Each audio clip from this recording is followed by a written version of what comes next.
శ్రీ శబరిగిరీశ మహాపాదయాత్ర సేవా సమితి వారు ఆధ్వర్యంలో నవంబర్ 1వ తేదీ బేగంపేట్ ప్రకాష్ నగర్ శ్రీ హనుమాన్ టెంపుల్ నుండి బయలుదేరిన మహాపాదయాత్ర ఈ రోజుకి 35వ రోజుకి చేరుకుంది. ఈ రోజు ఉదయం చిన్నమన్నూరు నుండి బయలుదేరిన స్వాములు గూడలూరు ఇళయరాజా గెస్ట్ హౌస్ దగ్గర బి నారాయణ రెడ్డి, వసంత కుమారి, భరత్ రెడ్డి, కౌశిక్ రెడ్డి వారు ఏర్పాటు చేసిన భిక్షను స్వీకరించారు. ఈ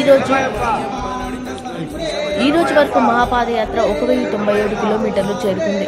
సోములు యాదవ్ గురుస్వామి మరియు బొమ్మర్తి బుచ్చిబాబు గురుస్వామి ఆధ్వర్యంలో నాగరాజు గురుస్వామి, దుబ్బాక సాయి కిరణ్, బాలు యాదవ్ గురుస్వామి, దశరథ్ గురుస్వామి, బబులుగౌడ్ గురుస్వామి, టిల్లు కృష్ణస్వామి, నరేష్ గురుస్వామి, పవన్ గురుస్వామి, ఓంప్రకాష్ గురుస్వామి, అనంతకృష్ణ గురుస్వామి, అశోక్ గురుస్వామితో పాటు 156 మంది స్వాములు ఈ పాదయాత్రలో పాల్గొన్నారు. దేవుడో స్వామివారి కంటుడో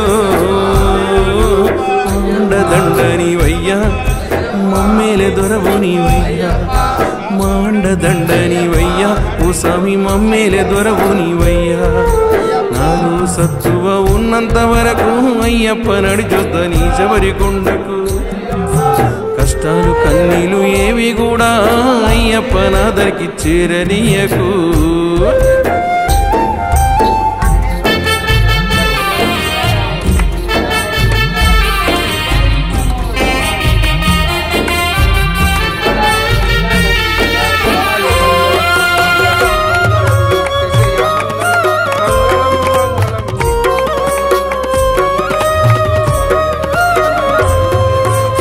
కన్న పిల్లలు నన్ను కన్నవాళ్ళు అయినలు కానులు ఎందరేమంటున్నా,